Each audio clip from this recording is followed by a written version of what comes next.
हे पहा, मला लटकन डिझाईन करायची होती, तर विचार केला दोन्हीचं कॉम्बिनेशन करू. म्हणजे मी दरवेळी जे उरलेले तुकडे असतात त्यांचं लटकन बनवते. तर तेही घेतले होते आणि हे विकतचे असे धाग्याचे लटकन असतात तेही घेतले होते.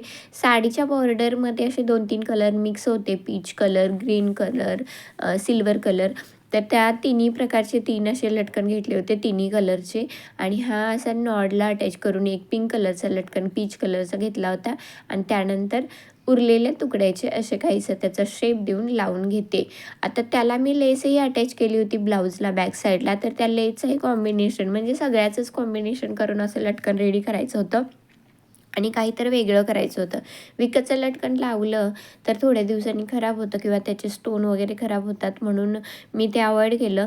आणि हेवी लटकन ब्राईडचा ब्लाऊज होता, तर हेवी लटकन लावायचं म्हणून मी जरा ह्याला लेस लावून आणि हे लटकन लावून धाग्याचे लटकन लावून त्याला लूक दिला आहे. आता इथं स्टोनवाली लेस होती बघा, तर शिवताना तो स्टोन आपल्या शिलाईमध्ये येऊ नये आणि सुई तुटू नये म्हणून मी जिथे आपल्याला शिलाई द्यायची आहे तिथले स्टोन काढून घेतले आणि अशा प्रकारे हे लटकन अटॅच करून घेणार आहे.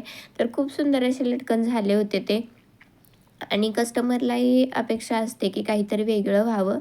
काहीतरी ह्या लटकनमुळेच खूप वेळा तर ह्या लटकनमुळेच माझ्याकडे ब्लाऊज शिवायला येतात की तुम्ही लटकन हे कपड्याचे लटकन चांगले करता आणि टिकतातही, नॉड सुटत नाही म्हणून.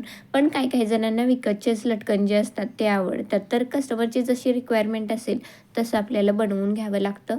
आता इथे हा ब्राईडचाच ब्लाऊज होता, पण सिंपल सोबर करायचा होता म्हणून मी राऊंडच नेक करून त्याला शिवून घेतला होता.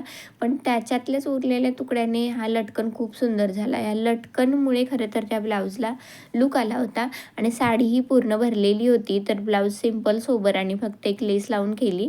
पण ह्या लटकनमुळे ब्लाऊजला 100% खूप सुंदर असा लूक आला होता. कस्टमरलाही आवडला आहे ब्लाऊज.